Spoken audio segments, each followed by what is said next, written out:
La Argentina incorporó a la soja como producto agropecuario y alimentario no hace mucho tiempo. Fue a partir de la década del 90 que de a poco fue extendiéndose, violando incluso fronteras de otros productos y hasta de la ganadería. Pero el año 1996 es una bisagra en esta historia. Fue por esos días que se liberaron al mercado las variedades de productos genéticamente modificados o transgénicos.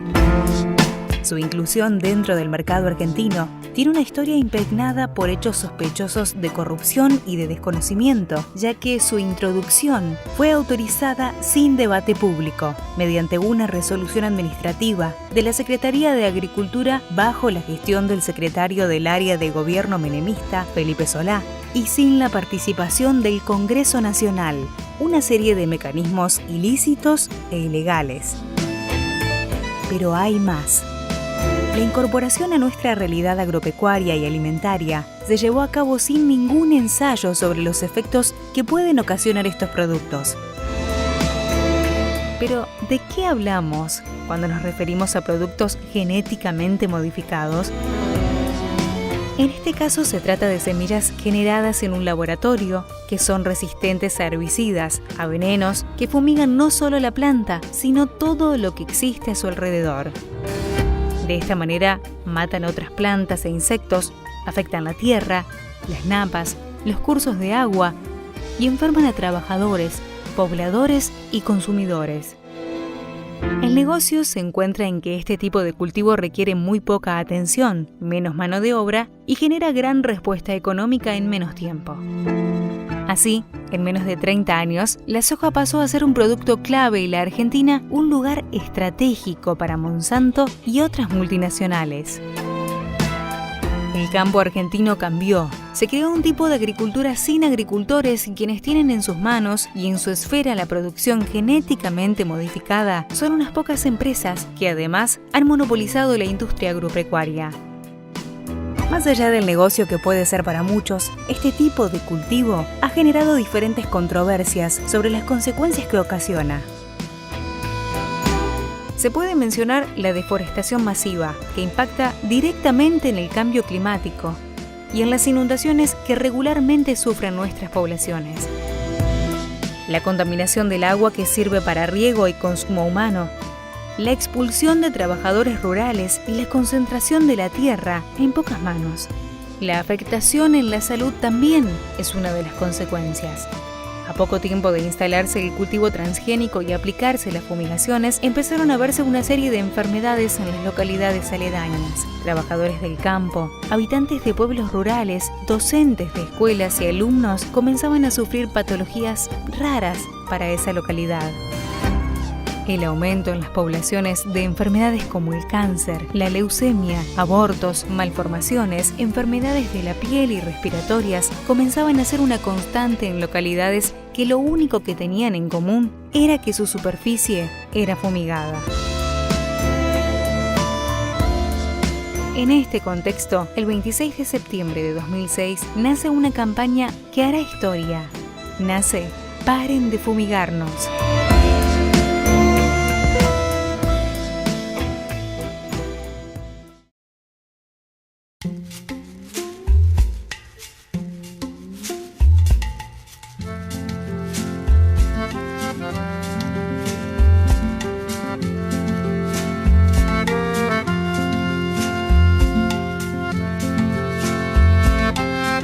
El grupo Paren de Fumigar en realidad parte de una vieja idea que ya venía trabajando el Centro de Protección de la Naturaleza casi desde sus orígenes, que era tratar de unir la cuestión de los agrotóxicos, en este caso, ¿no?, con la cuestión de la alimentación. Esas eran las cuestiones que primero se hablaban. Desde el 2000, 2001 veníamos viendo todas las modificaciones que se estaban produciendo en el campo argentino a partir del monocultivo de la soja y los impactos que estaban ocurriendo a nivel del ambiente y estaban comenzando a aparecer los impactos en la salud de la gente.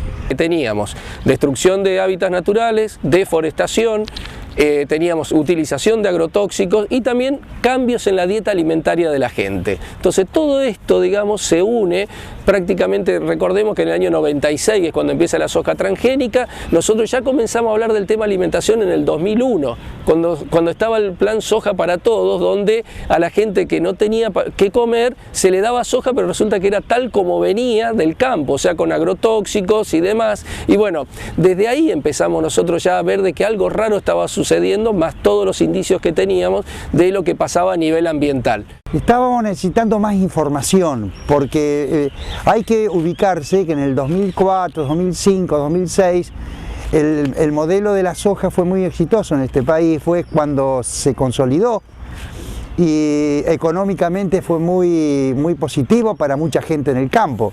Entonces hablar del modelo de la soja era complicado. Llegamos a la conclusión de que el modelo de la soja estaba produciendo un fuerte impacto en el ambiente y en la salud y había que salir a denunciarlo. Y por eso surge la campaña Paren de Fumigarnos, acompañados por los compañeros del Grupo de Reflexión Rural de Provincia de Buenos Aires y el Grupo de Madres del barrio Ituzaingó, que ellos habían sufrido muy fuertemente el impacto de las fumigaciones en los vecinos del pueblo. Así que bueno, coordinamos y el 27 de septiembre en ATE, Santa Fe, se lanzó la campaña. Y realmente hubo una muy buena convocatoria de por lo menos unas 30 personas que asistieron ese día, que aparte era el Día Nacional de la Conciencia Ambiental. Nosotros elegimos justo ese día, ¿no?, como para poder arrancar, y realmente nos llamó mucho la atención que se acercaran no solamente instituciones, sino que también hubo algún que otro concejal, creo algún diputado así medio interesado, ¿no? La iniciativa, motorizada principalmente por el Centro de Protección a la Naturaleza, el Grupo de Reflexión Rural y las Madres de Ituzaingó, se concreta en 2006, en la campaña Paren de Fumigar. La campaña Paren de Fumigar no tiene la metodología de trabajo de realizar 3 plenarios anuales, marzo, julio, agosto, y para fin de año para evaluar. Son asambleas de vecinos y de representantes de organizaciones que van, y de la multisectorial. Es totalmente horizontal, no hay estructura, digamos, de mando, no tenemos nada de eso. Se discute todo, se debate todo. El primer plenario del Paren de Fumigarnos se hizo en San Justo. Antes nos llamábamos Paren de Fumigar, y en ese año, el 2008, si no recuerdo mal, se hizo ese plenario, y ahí por lo menos decidimos entre todos ponerle el nombre Paren de Fumigarnos, así lo personalizamos en la primera persona del plural, el nos, que estamos todos afectados, y eso también creo que identifica a la campaña nuestra a nivel de la provincia. Todos estos encuentros que fuimos haciendo la campaña Paren de Fumigarnos en toda la provincia, por ejemplo, donde fuimos sumando una mayor cantidad de gente, en especial en el centro norte de la provincia. Se han sumado gremios a esto, gremios que empiezan a ver que aún para la cuestión laboral de ellos es un problema. Hoy cuando hablamos de escuelas fumigadas estamos hablando de docentes y niños fumigados. Y hoy a nivel provincial nosotros hablamos de que la campaña Paren de Fumigarnos está presente en más de 50, 60, 70 pueblos, con grupos de vecinos autoconvocados, con grupos de organizaciones sociales, a partir de los gremios, a partir de la multisectorial Paren de Fumigarnos. Eso fue muy importante porque permitió de que lleguemos a muchísimos lugares donde era difícil llegar.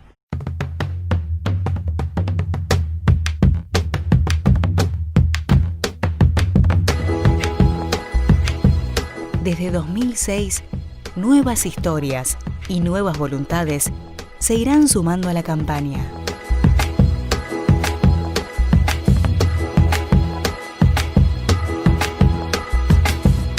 Mi nombre es Laura Arévalo, hace 10 años que soy vecina autoconvocada de la ciudad de Totoras y perteneciente a la campaña Paren de Fumigarnos. Hola, yo soy Miguel Ángel Alfaro, pertenezco al Centro Ecologista Renacer de Villa Constitución, y desde el 2006 estamos en la campaña Paren de Fumigarnos.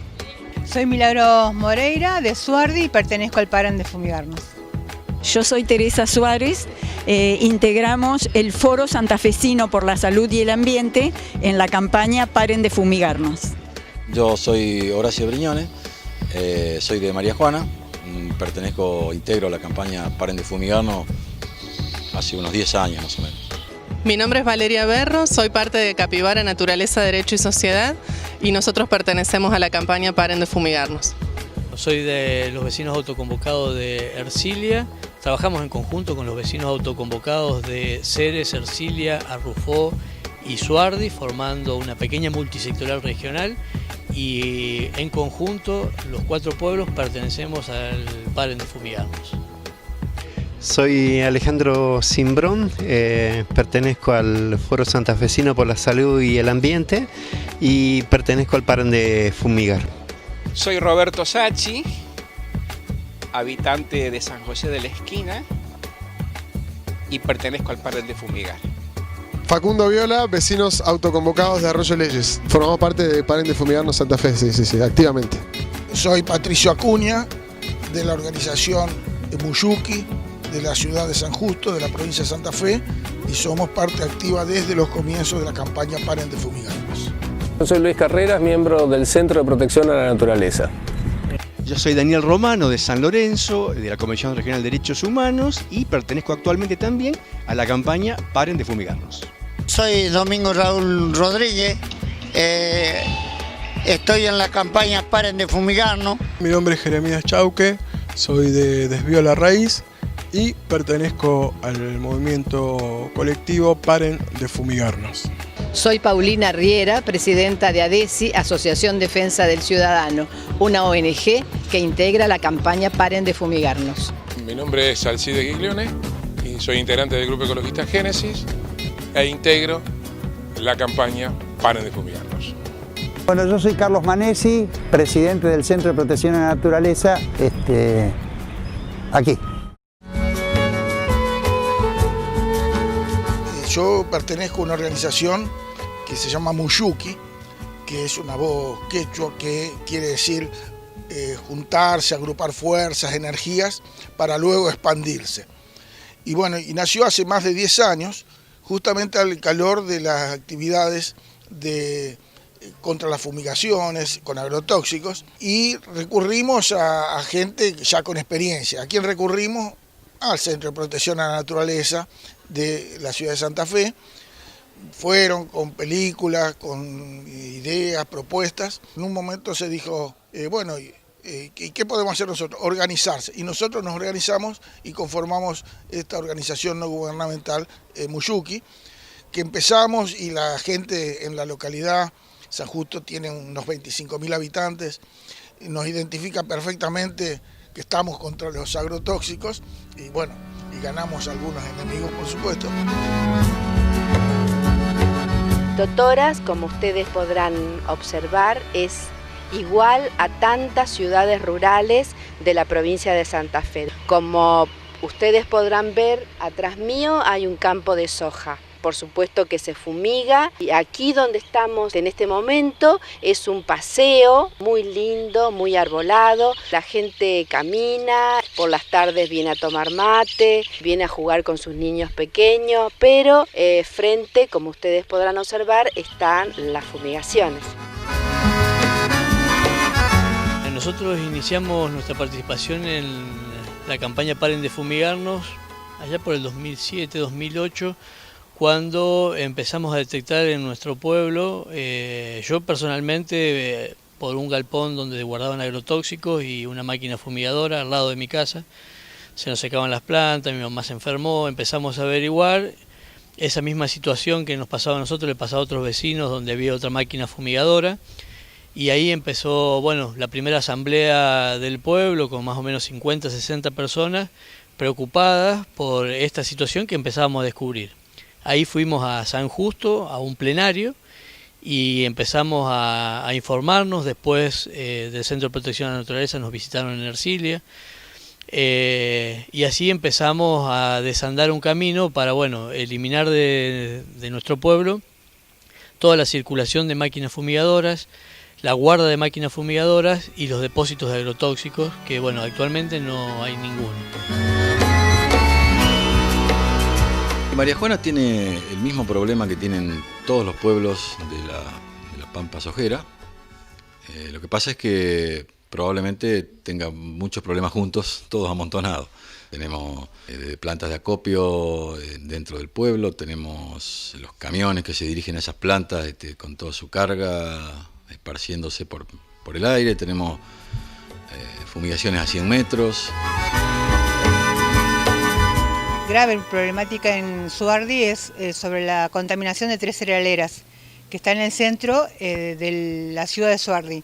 Yo me involucro en esta lucha por temas de alergia respiratoria, que cada año se me hace más complicado, entonces caigo un día enferma con alergia y veo en las redes sociales un debate sobre esta problemática. No sé si esos días había alguna otra gente enferma, justo que se desató un debate en las redes sociales, entonces de ahí que hice contactos, nos reunimos por primera vez unos vecinos autoconvocados el 22 de junio del 2015, de ahí que hasta el día de hoy no paramos y seguimos en la lucha. Se han hecho denuncias porque encontramos en una de las cerealeras contenedores de fósforo de aluminio, cual sabemos que este agrotóxico es muy alto en toxicidad y ha provocado muertes a camioneros como también a ciudadanos. Hicimos denuncias policiales, cual duermen tal vez en algún escritorio, pero bueno, nosotros seguimos haciendo bulla, haciendo charlas. En mi ciudad nunca se tocó este tema, se están enterando y tratando de involucrar. Hay temor, pero bueno, eso es lo que queremos, romper ese miedo. Yo soy de Estación Díaz, soy delegado provincial de la agricultura familiar junto a otro compañero del norte. Yo vivo a la orilla del pueblo, en el lateral, son pueblos pequeños de 2000 habitantes, donde alrededor de los 4 silos que hay en el pueblo y se han muerto cantidades de gente. En el año 2005, en el barrio Díaz Vélez de San Lorenzo, en calle Mosconi, estaban los silos de Laca que están, y por las calles de la ciudad pasaban 2.000 camiones diarios, 2.000 camiones con 30 toneladas diarias, aparte los de combustible, porque había también, al lado de esos silos, había las plantas de la ex YPF, ¿no? Entonces, un día una chica estaba amamantando, un camión pega en un auto, el auto pega al lado de la chica amamantando, y hay una pueblada, y nos sumamos y comenzamos un proceso asambleario, que le dio vida a la Asamblea por la Vida de los vecinos, y a reclamar la reubicación de los silos, o por lo menos un horario de camiones que no fuera a las 24 horas, que fueran 12 horas. En esas medidas que hicimos, que hubo cortes, los camiones ojeros en la temporada más fuerte, ¿no? Eso llevó a represión, a que nos judicialicen. En ese momento la intendenta estuvo presente, vinieron 2 patotas, nos golpearon, y fuimos sacados de la calle de manera violenta, con una liberación de la zona de la policía. E incluso, en ese proceso que fue un tiempo, los vecinos fuimos judicializados con varias causas, yo tenía 11, otros 17. Finalmente se llegó a un acuerdo y se hicieron 12 horas de paso de camiones. Y las causas de la mayoría fueron pasadas a falta, no fueron llevadas al terreno penal. Hace 3 años, esa hermosa población a 100 kilómetros de Rosario, 7.000 habitantes, casi el corazón sojero de la provincia de Santa Fe, a las 6 de la mañana de un 14 de febrero, o no, un 6 de febrero, un camión tanque procedente de Atanor, Río Tercero, volcó sobre ruta 92 en la entrada del pueblo y derramó toda su carga, casi 18.000 litros de 2,4-D que iban a Atanor San Nicolás para fraccionarlo.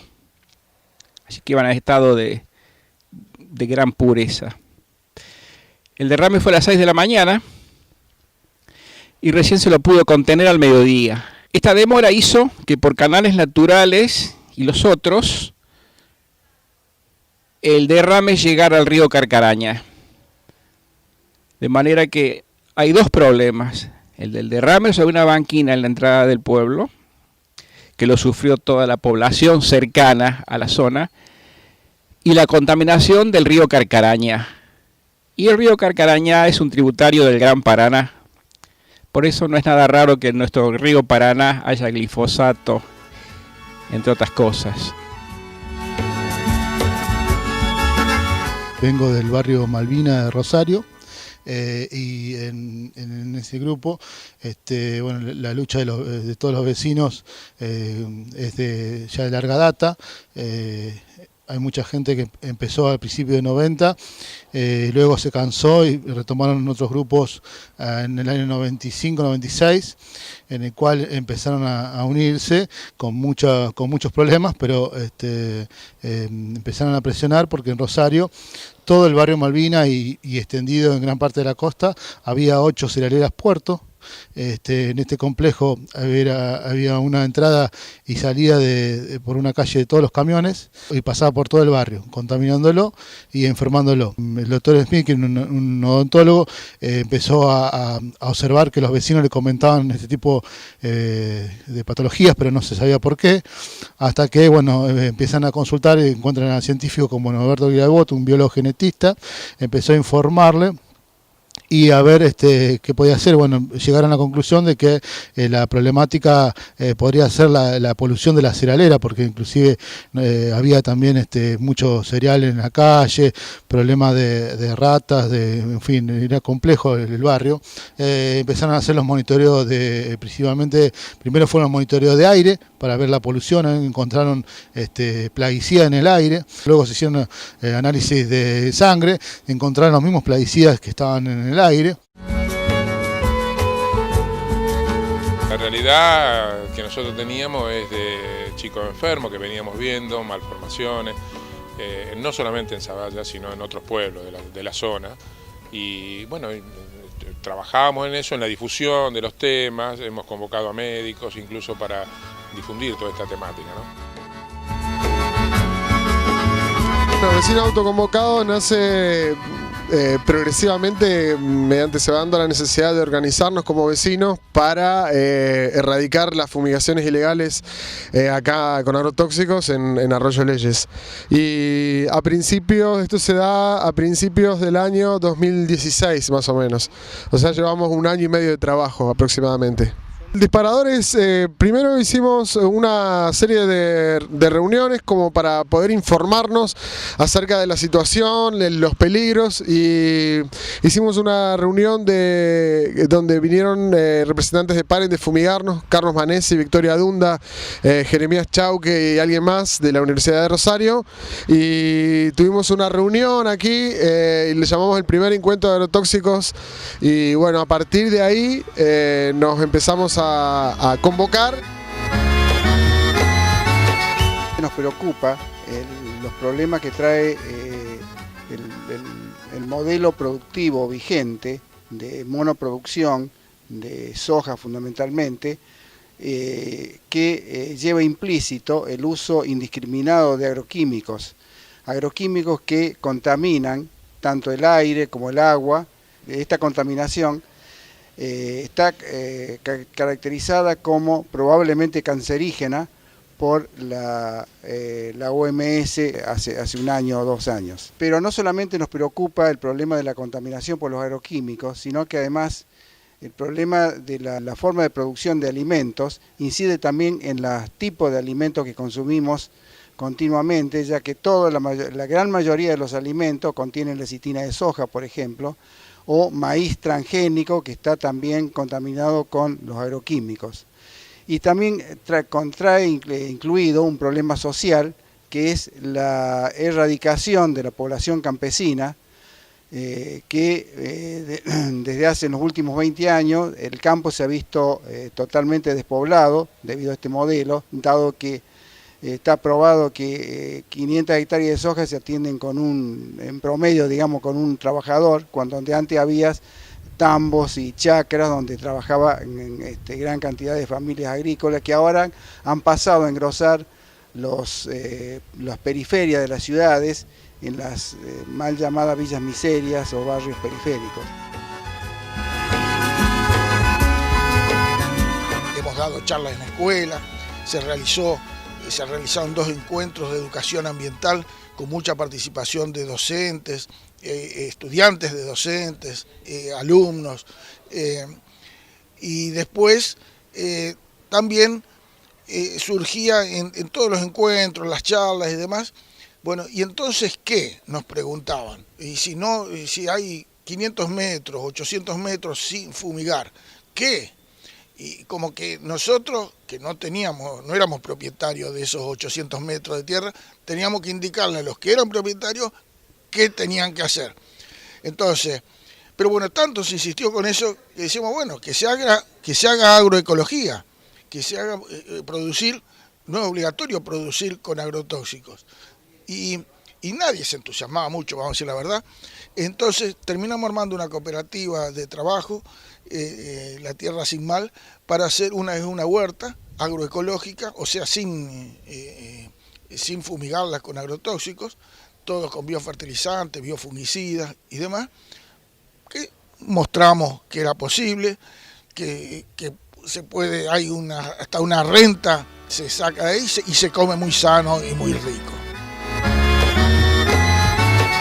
En Totora se logró, mediante ordenanza, hacer la protección de 100 metros. Si bien en la ordenanza se establece que no se puede fumigar sobre espacios públicos, como este, por ejemplo, que ustedes están observando, o los clubes, o las escuelas rurales, o sobre el lecho de los humedales, que por cierto Totoras tiene, en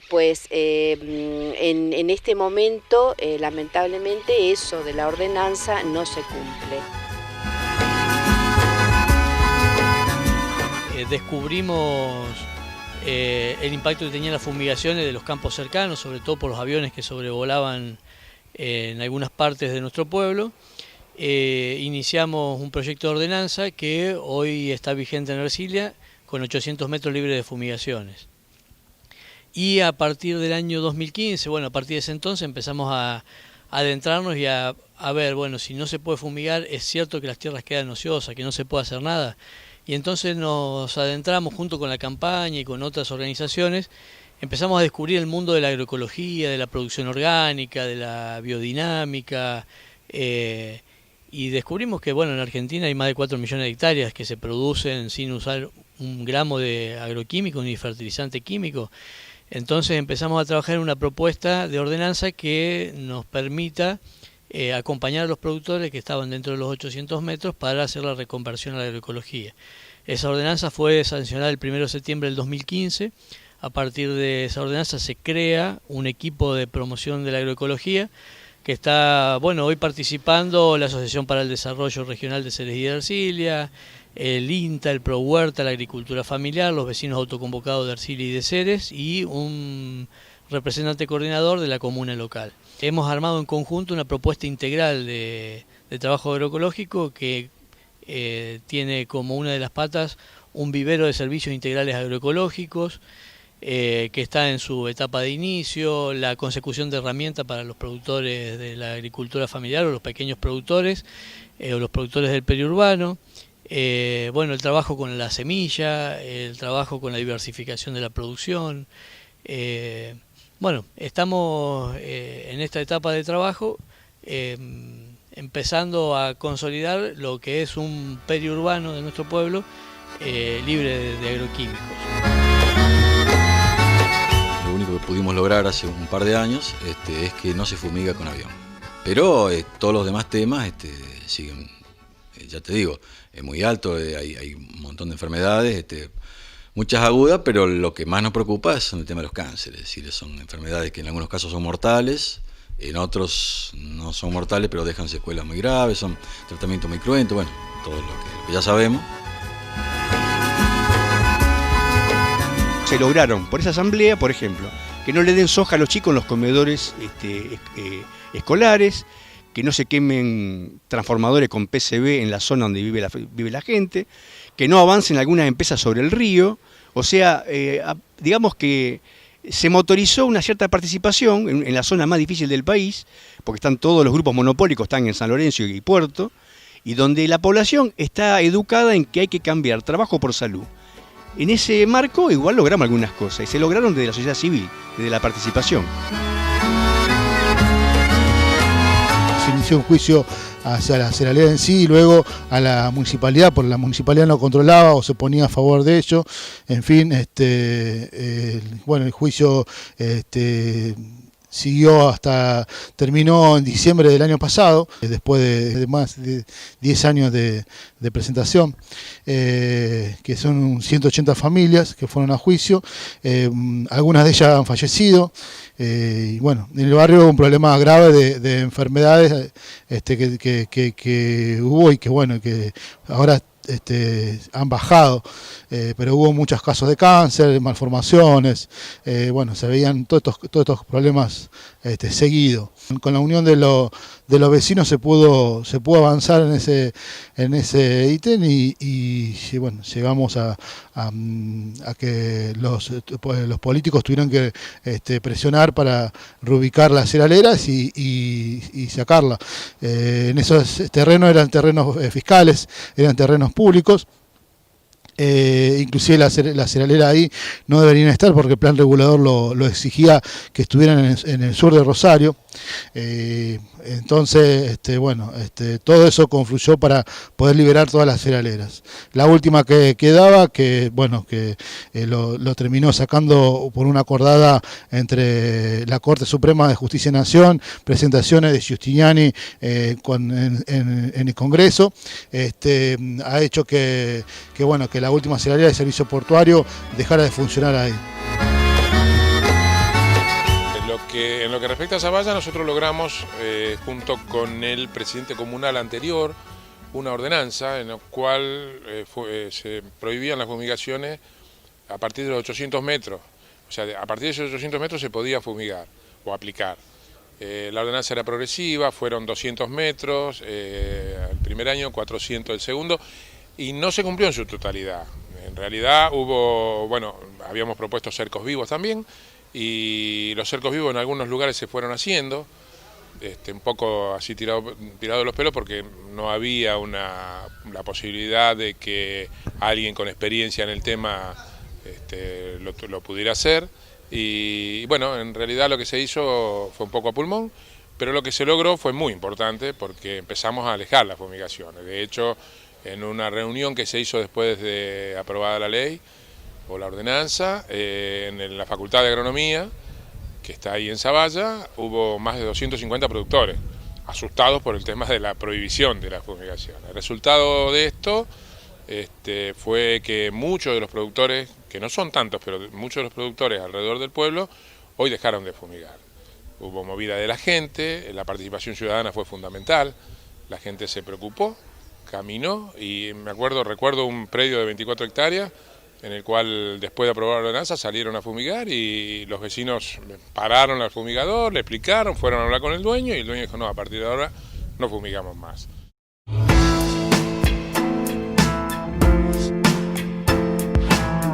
Uno de los principales objetivos de la multisectorial es informar y concientizar sobre los daños que provoca el modelo de agricultura tóxica y hacer visibles los costos sanitarios y ambientales que genera. Y en ese camino han encontrado el apoyo de importantes referentes. Científicos, médicos, ingenieros agrónomos, bioquímicos han acompañado la lucha del Paren de Fumigarnos y aportando fundamentos científicos a las denuncias de la campaña.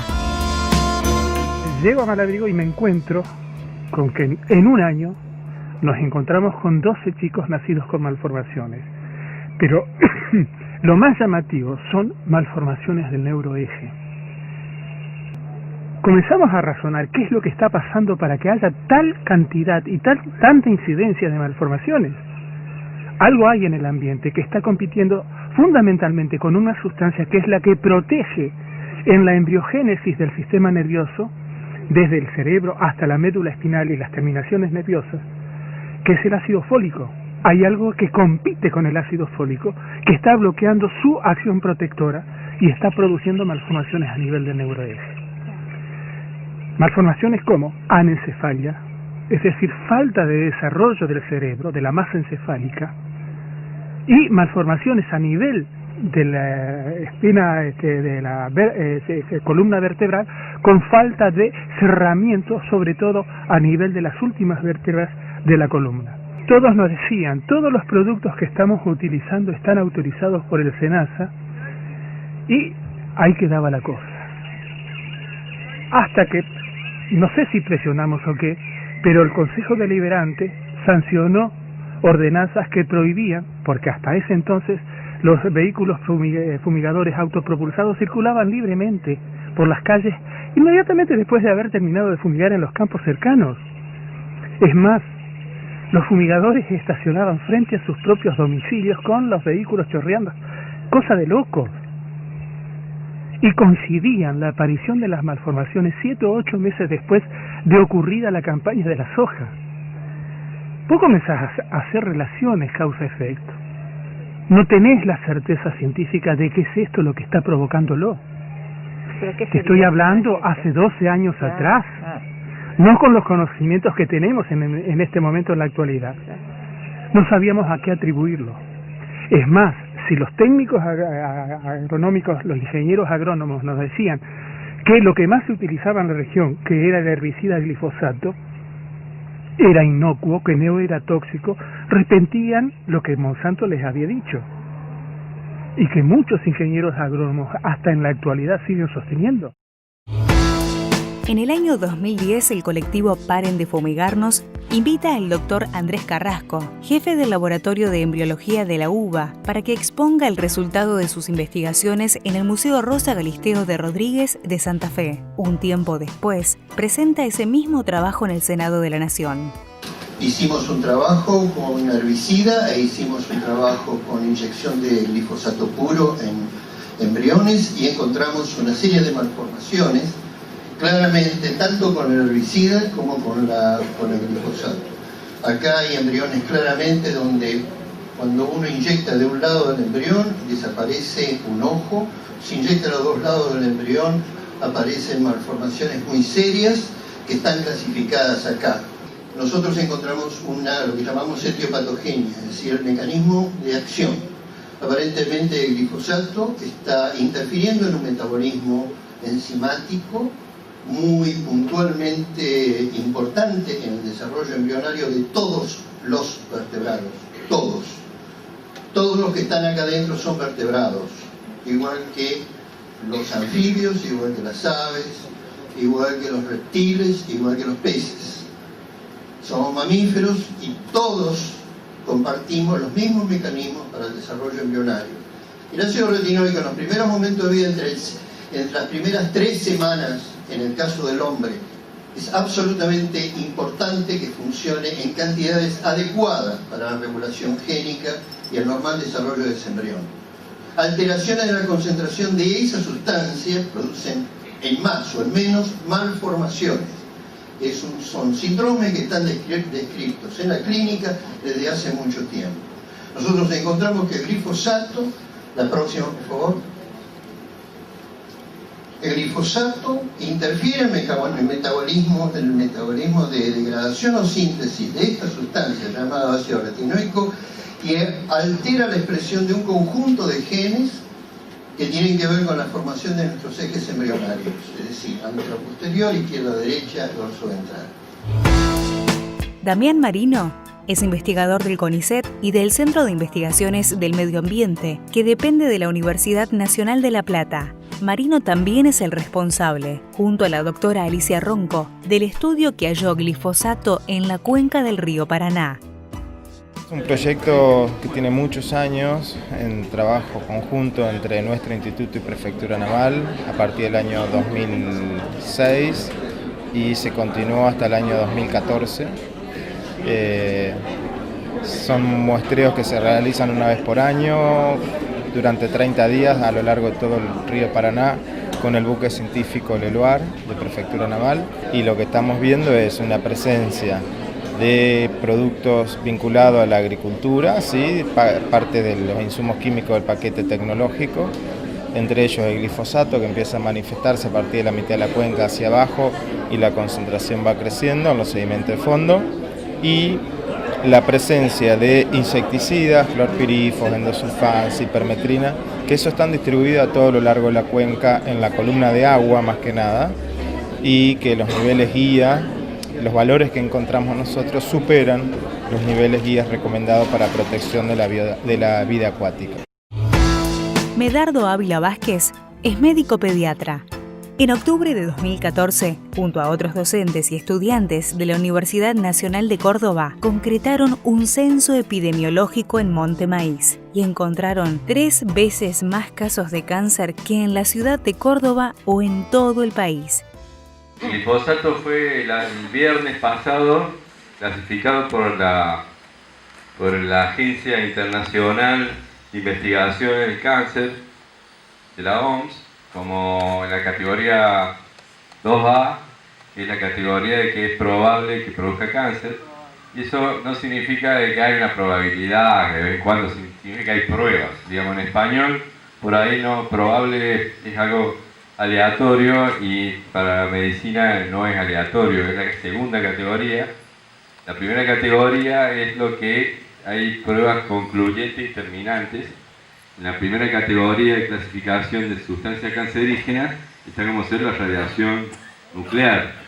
En la segunda está el glifosato ahora, y no es que probablemente produzca cáncer, porque hay pruebas que produce cáncer. Esas pruebas son pruebas por estudio epidemiológico que mostraron que las poblaciones que estaban en contacto con glifosato tenían más cáncer, y también por investigaciones en que experimentos en animales con poca cantidad de glifosato se producían lesiones en las células, y esas lesiones eran del tipo de cómo se genera una célula cancerosa.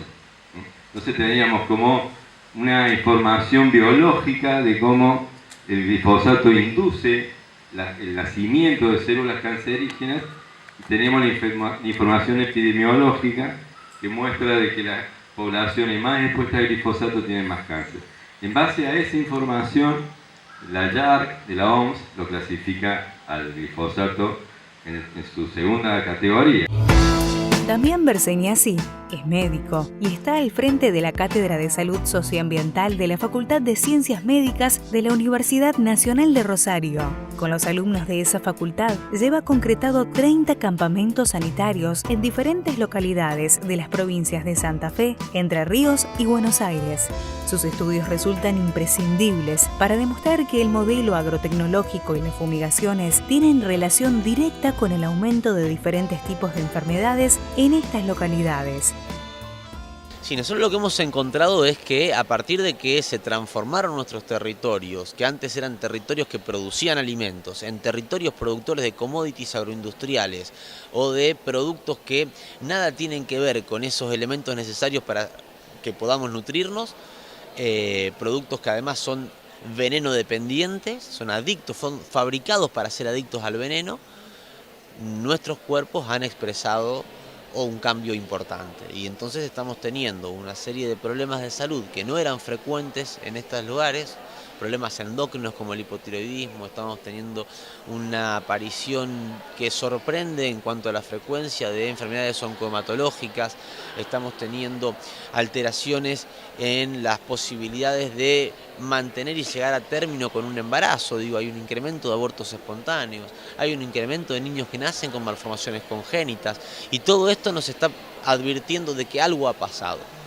Desde nuestra mirada y a partir de nuestro trabajo, nosotros encontramos una relación temporal entre el cambio de modelo de producción en nuestros territorios y el cambio en la forma de expresar en nuestros cuerpos la enfermedad y la muerte. Y hoy en Rosario nosotros todavía podemos sostener los campamentos sanitarios. A pesar de todo, los podemos sostener porque muchos estudiantes que terminan su campamento sanitario deciden mantenerse vinculados con la facultad como colaboradores de ese espacio, gracias a haber vivenciado lo que significa ponerse en contacto con las comunidades, trabajar junto con la gente y construir un saber con la gente, con el pueblo, para a partir de esa construcción colectiva buscar nuevos vínculos que nos permitan vivir mejor. La preocupación compartida por los efectos en la salud humana del agronegocio ayudó a la gestación de otros movimientos que trabajan la temática. Es el caso de la Red de Médicos de Pueblos Fumigados. la Red de Abogados de Pueblos Fumigados y la Red de Municipios por la Agroecología.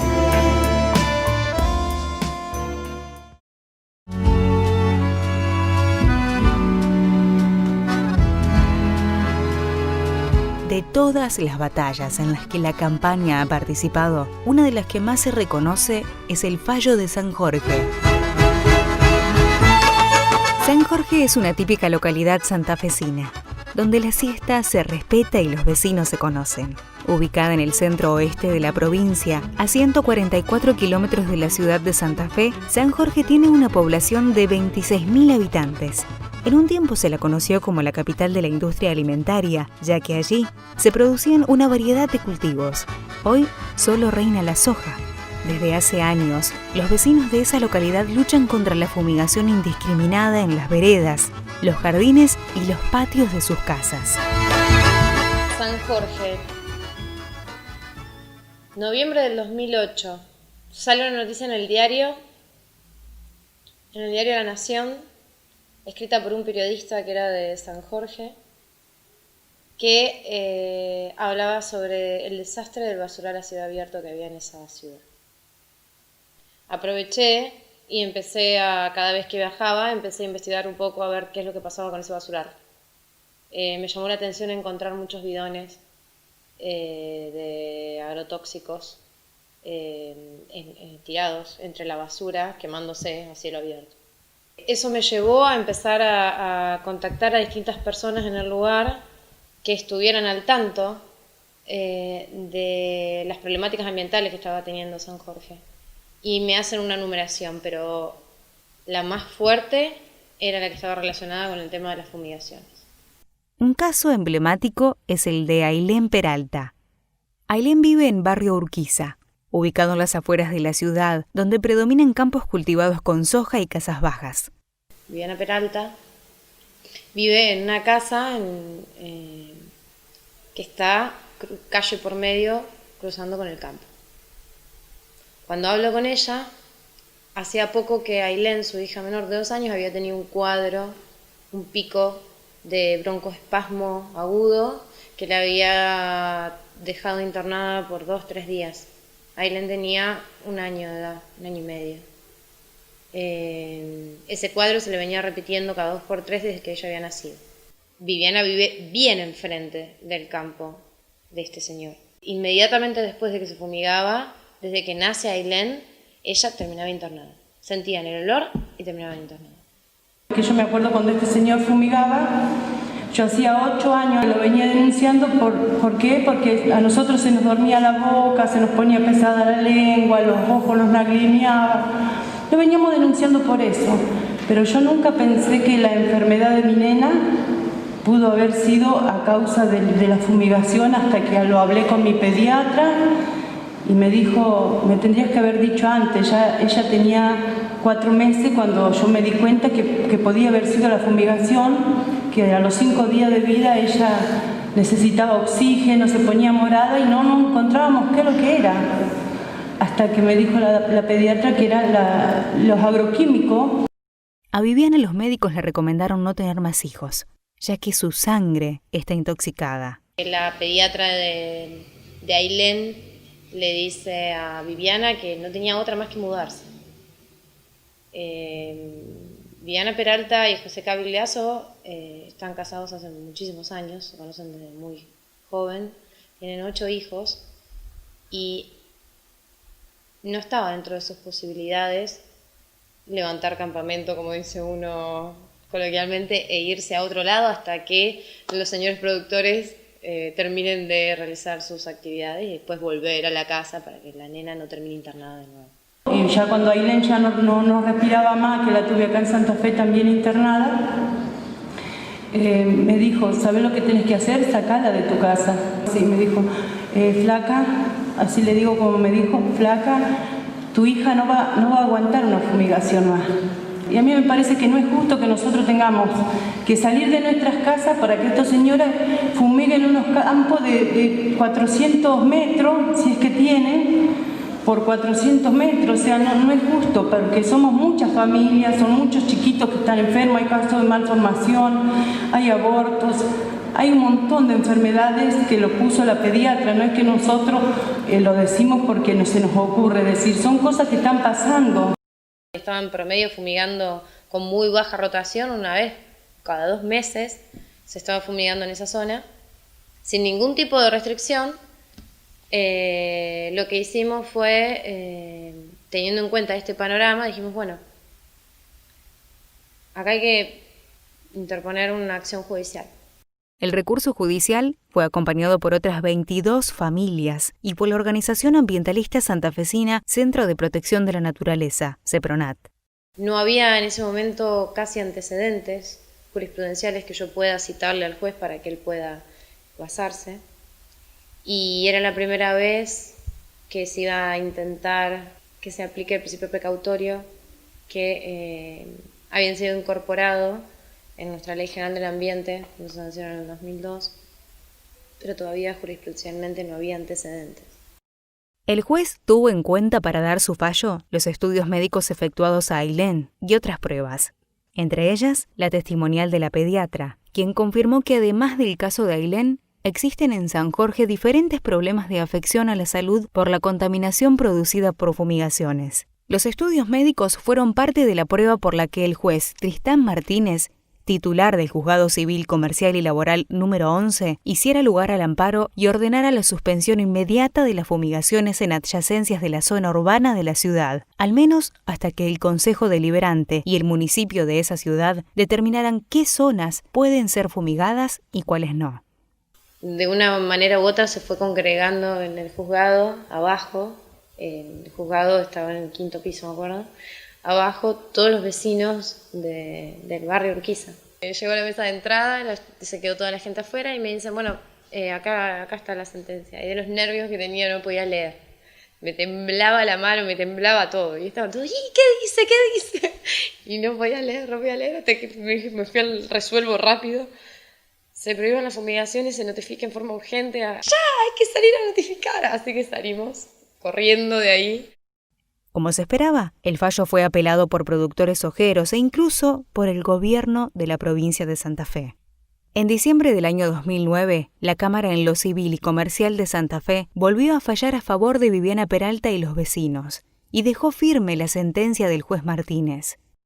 Fue una sentencia ejemplar por un montón de motivos. Primero, por el tema de la carga de la prueba. Aplica el principio de que en derecho ambiental se invierte la carga de la prueba. En los procesos que están en juego, cuestiones que tengan que ver con el ambiente, la salud de las personas, la carga de la prueba se invierte. Una de las cosas que los demandados nos alegaron fue que si nosotros decíamos que eso le hacía mal, que lo probemos. Y nosotros no habíamos probado nada, lo único que habíamos hecho era acompañar un montón de información que lo que hacía era estadísticamente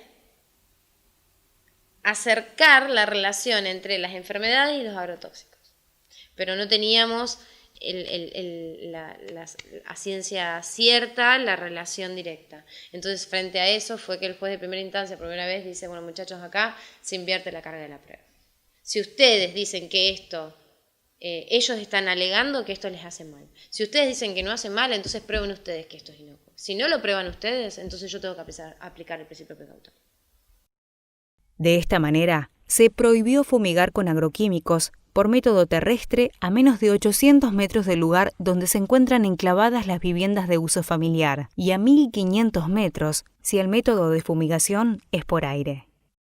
La primera instancia, la de segunda de la Cámara que ordena hacer los estudios, baja de nuevo a primera instancia para que el juez en base a esos estudios resuelva, y con todos nuestros escritos, más el informe de la UNL, tardío el informe de salud y el informe de producción que todavía no estamos esperando, pasa de nuevo a sentencia y el juez dice, con toda esta información yo decido confirmar la sentencia que oportunamente había dictado en el 2009. El fallo inédito de San Jorge lo convirtió en un caso testigo, en el que se privilegió la salud por sobre la actividad económica. La presión ejercida por pobladores movilizados jugó también un papel fundamental. Estimo muchísimo el trabajo que hizo el juez Tristán Martínez. Fue un excelente juez para mí en todo sentido. En ese momento, año 2009, era muy lindo hablar teóricamente de todas las leyes y de todo el bagaje normativo nuevo que estaba surgiendo con el derecho ambiental, pero de ahí en más aplicarlo y que los jueces lo apliquen, había un trecho. Y más un juez en un pueblo, una ciudad, pero chiquita, rodeada de soja, que él en ningún momento dubitó cuando tuvo que rebatir este argumento de que habían planteado los productores de que el derecho a trabajar también es un derecho fundamental consagrado en nuestra Constitución, al igual que el derecho a la salud. Y el juez rotundamente le dice, cuando está en juego la salud de las personas no hay nada más que discutir.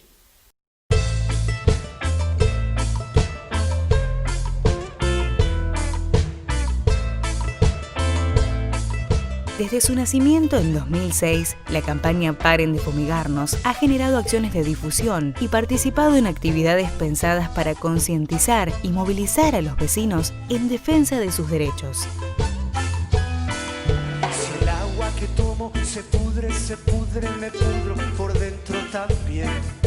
Si el aire que respiro... Me parece que la campaña fue una forma de intentar meter todos estos conocimientos digamos en la población, porque hace una década atrás era muy poca la gente que hablaba de esto o era consciente de que tenemos problemas de inundaciones, de enfermedades, de autismo, de cáncer y que tiene que ver con un modelo impuesto que la gente nunca discutió y que nunca supo cómo le llegó, digamos, ¿no? Cómo llegamos a este nivel de cosas que en el último año hubo 7 inundaciones en la provincia, por ejemplo.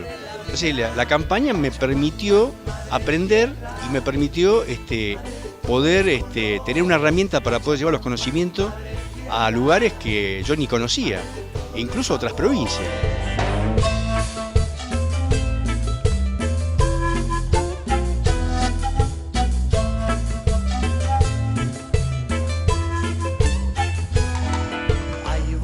Siempre digo que hay que hablar desde el conocimiento y no desde las pasiones, porque las pasiones nos sobrepasan y no es bueno eso.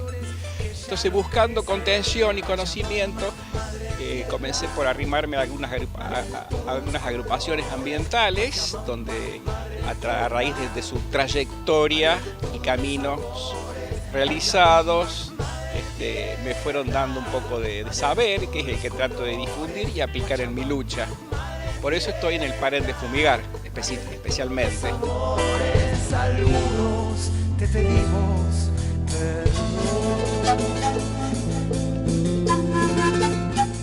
Creemos que es una urgencia, ¿no? Generar estos encuentros, estos momentos donde poder hablar de las diferentes realidades que tenemos como pueblo, aunque podría decir que hay una realidad que en este caso nos atraviesa a todos, ¿no? Que es el tema agrotóxicos.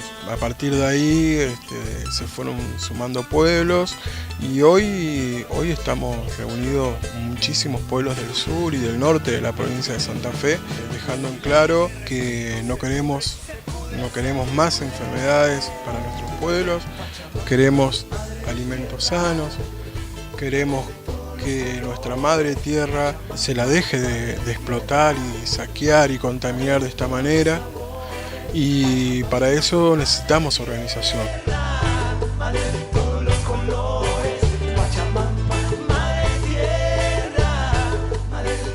Una experiencia dura, pero muy aleccionadora, de que únicamente lo poquito que logramos se logró con la participación del vecino y sabiendo y aprendiendo y participando de los congresos de la facultad y participando en los plenarios y incentivando eso. Que lo que en la sociedad no cambie no va a venir de arriba, porque justamente me parece que hay un acuerdo de arriba con las corporaciones para que este modelo, que no enferma y no inunda, sea posible, ¿no? A las charlas y eventos de difusión, la campaña Paren de Fumigarnos ha sumado un importante aporte en la consolidación de proyectos de ley para regular fumigaciones e instalación de silos en áreas pobladas y para el fomento de la agroecología. La ley de 11.273 es una ley que antecedió a la incorporación de la soja y de su paquete tecnológico en el país. El proceso de incorporación de la soja comienza en el año 1996 y esta ley fue dictada en 1995, o sea que es anterior al modelo de la soja tal cual lo conocemos hoy.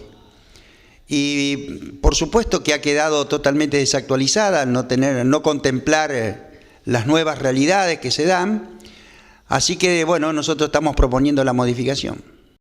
Nosotros empezamos con las modificaciones a la ley que se llama fitosanitarios, después que hay que hacer modificaciones, pensamos al principio, después hagamos otra ley, entonces diputados, amigos o de buenas relaciones más la presentaron.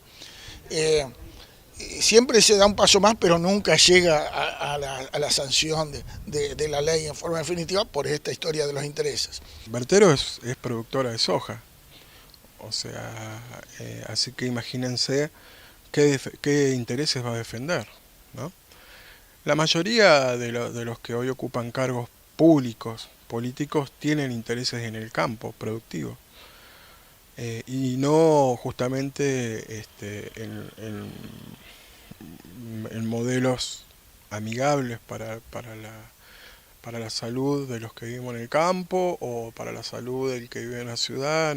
Estamos justamente trabajando, impulsando en principio leyes que tiendan a mitigar o disminuir o contribuir a un proceso, un proceso de transición, de cambio del modelo productivo. En principio, tratando de que se establezcan zonas de resguardo de fumigaciones en los alrededores de los centros poblados. También estamos impulsando ahora, junto con un montón de otras organizaciones de la provincia, en el movimiento Paren de Fumigarnos, de una ley de fomento de agroecología y también una ley de regulación de silos, de lugares de almacenamiento de granos, que en este momento en la mayoría de los pueblos están en el centro de los pueblos, en las zonas pobladas, que también son un foco realmente de contaminación muy grave.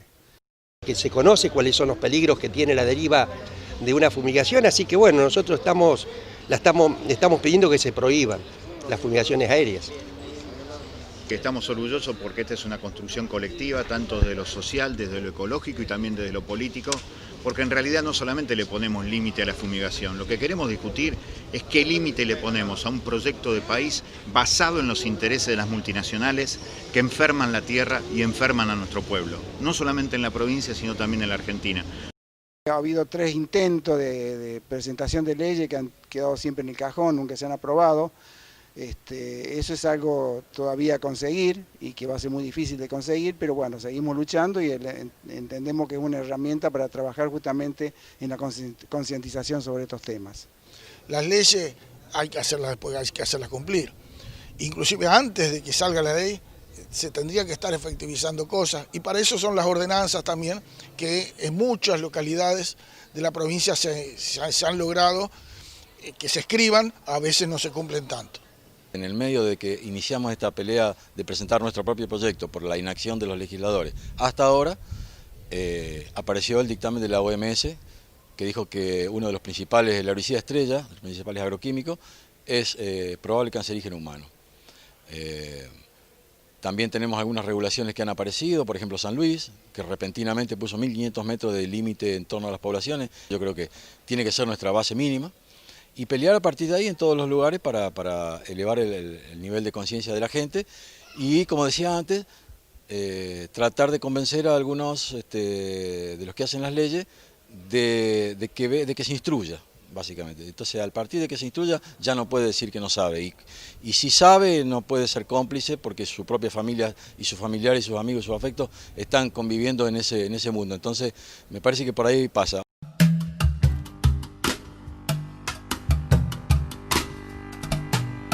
Agricultura es cultura, ¿no? Tiene esa palabra que a ellos les duele, que es la cultura, a ellos les asusta la cultura, los tiene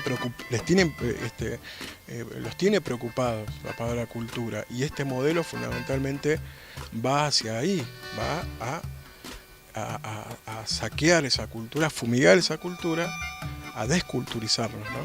Que hoy hay muchos pibes y pibas que van a tener la noción del campo que es un mar de soja, por ejemplo, ¿no? Y el campo es otra cosa. El campo es la posibilidad de recuperar nuestra soberanía, el campo es la posibilidad de ser sabios. Entienden que la palabra campo es subversiva, es peligrosa, entonces se la apropian y resulta que ellos son el campo hoy, ¿no? El campo hoy es 4x4 dando vuelta, cientos y cientos de hectáreas sembradas con soja, desmonte para sembrar soja, maíz transgénico. Si bien uno habla de soja, pero en realidad es más profundo. Es un modelo que tiene muchas variedades de transgénicos y fundamentalmente es un modelo basado en agrotóxicos para producir una lechuga o para producir soja, ¿no? Cuando uno tiene un diagnóstico equivocado, equivoca también el remedio. Me parece que lo importante es saber en principio qué es lo que está pasando, qué es lo que no se está pasando. Yo puntualmente tengo endosulfán en sangre, no debería, pero tengo endosulfán en sangre. Alguien se tendrá que hacer cargo de esto, ¿cierto? Yo creo que por eso digo que lo mejor que ha hecho la campaña hasta ahora es la difusión de la problemática. Si la sociedad no participa, si la sociedad no se moviliza, los cambios van a ser más difíciles. Yo creo que la política hay que meterse, hay que trabajar. Yo creo que la política es muy importante para dejársela en manos solamente a los políticos. Si bien hay que prohibir y sancionar si se nos enferma con los venenos y con los agrotóxicos, porque se viola el derecho humano esencial de la salud, ¿no? Y que es básico para todos los ciudadanos de nuestro pueblo y nuestra comunidad, lo que intentamos también es acercar una mirada propositiva, porque entendemos ya a esta altura que hay muy buenas propuestas concretas para poder seguir produciendo sin enfermar, sin envenenar, incluso apuntando en algunas áreas a empezar a producir alimentos sanos para la propia comunidad y para el resto de las poblaciones de la localidad de la provincia, ¿no? La campaña es un lugar de encuentro, de debate y de conocimiento. A partir de ahí, cuando uno conoce, lo que logra es que necesariamente te movilice a hacer algo. Esa es una de las grandes cuestiones por las cuales en algunos casos no hay acción.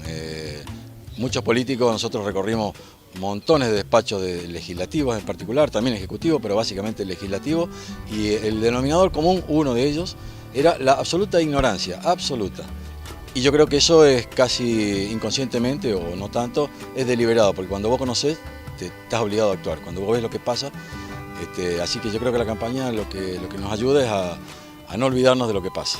Me da la impresión de que me dio una herramienta que es la participación, para poder pelear por cosas que la mayor parte de la gente ni siquiera sabía que le pasaban y que había que pelearlas. Está mucho por hacer, hay que trabajar mucho en las producciones alternativas, existen modelos alternativos de producción, se puede producir igual, con mejores ganancias, sin enfermar a nadie, y hace falta que la universidad se ponga a trabajar, los ingenieros agrónomos dejen de decir las buenas prácticas. Cuando uno echa veneno no existen buenas prácticas. Si vos echás veneno, no podés hablar de buenas prácticas. Las buenas prácticas son cuando no se echa veneno. Y eso hay que tenerlo muy en cuenta y los ingenieros agrónomos deberían abandonar ese discurso. Luchamos todos por la calidad de vida y eso nos compete a todos. Sin banderías políticas ni partidarias. Y aunque las haya, yo trato de separarla porque mi lucha es por la vida. El desafío está primero es en ver si estamos nosotros a la altura de lo que está pasando. Es entender que el cambio está en nuestra mesa, es entender que el cambio está en a quién decidimos comprarle, por ejemplo, qué tipo de alimento le estamos llevando a nuestros hijos.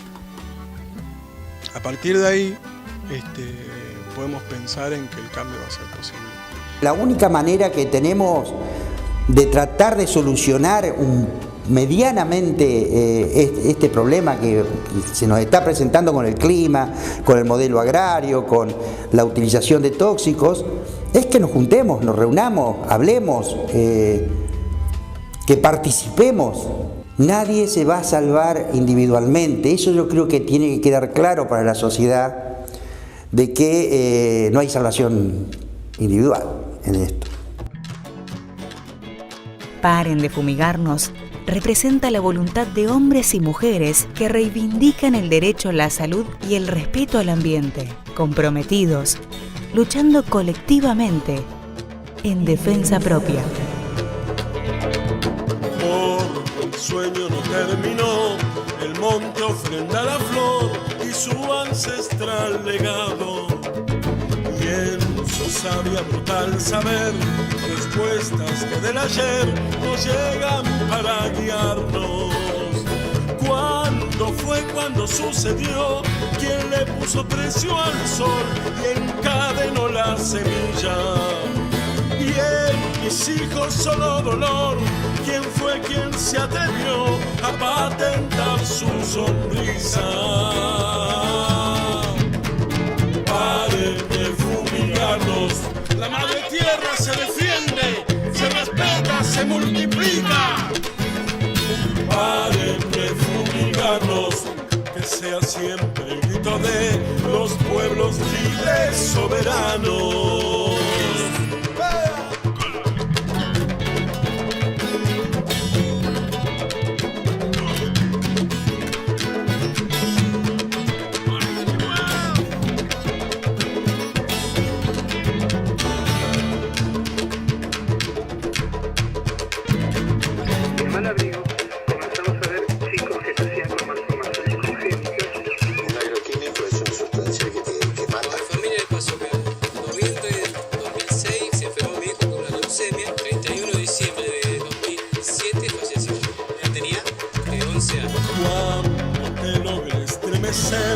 El canto de viento aquel podrás detener tu guerra y en el patio anciano volver a ser un niño otra vez, logrando que esto suceda.